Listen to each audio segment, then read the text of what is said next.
On part d'un tube d'acier et de l'eau pour aller combattre du verre à 1300 degrés. C'est une chose qui est magique et magnifique.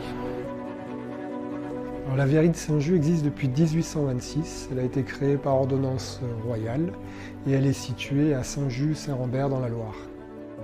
Pour le chantier du prieuré de Pommiers, nous avons fabriqué le verre colonial, qui était le verre de l'époque et qui est un verre soufflé extrêmement transparent et qui d'ailleurs est celui qu'on fabrique pour le chantier de Versailles.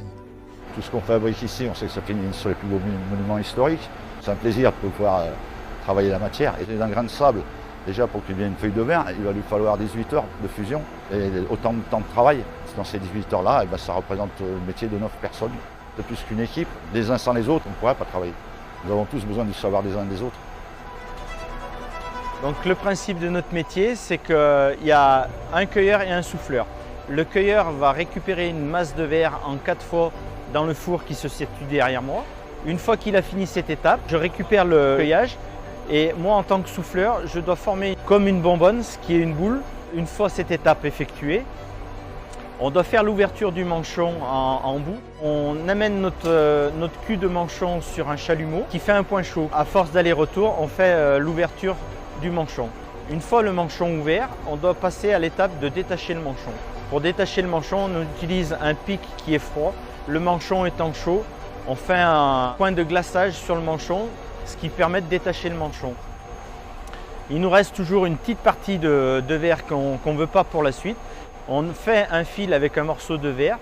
Ce fil étant chaud sur le manchon froid, ça fait un choc thermique.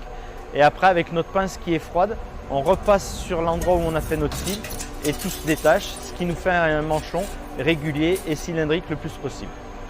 Là, pour fendre, on a une roulette de verrier montée sur un manche. On va passer le bras à l'intérieur du cylindre, faire un trait. Si la justesse du geste a été précis, le manchon doit se fendre droit. Et de là, l'étendeur, lui, va prendre les manchons, va les poser sur un carrousel jusqu'à arriver à la pierre de 30 minutes à une température de 650 degrés. Et à cette température-là, il va commencer à avoir une thermodéformation du verre due à la chaleur.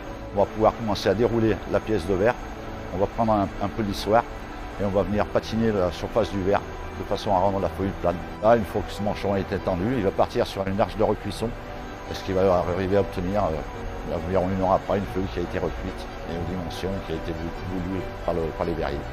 Donc elles vont être posées sur un char en attendant de revenir complètement froides. On va passer à ce qu'on appelle à l'inspection de la feuille. On va tracer à la craie ses défauts et équerrir la feuille, faire un contrôle encore une fois d'épaisseur.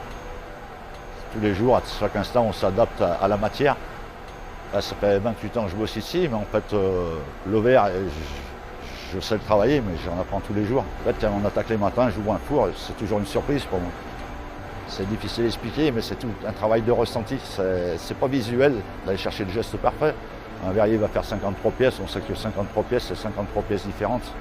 Aucune va leur ressembler à l'autre. La verrerie va avoir 200 ans en 2026. Tous ces métiers-là se sont transmis de bouche à oreille. C'est quand même fascinant de pouvoir faire perdurer des choses rien que par la parole, quoi, en fait.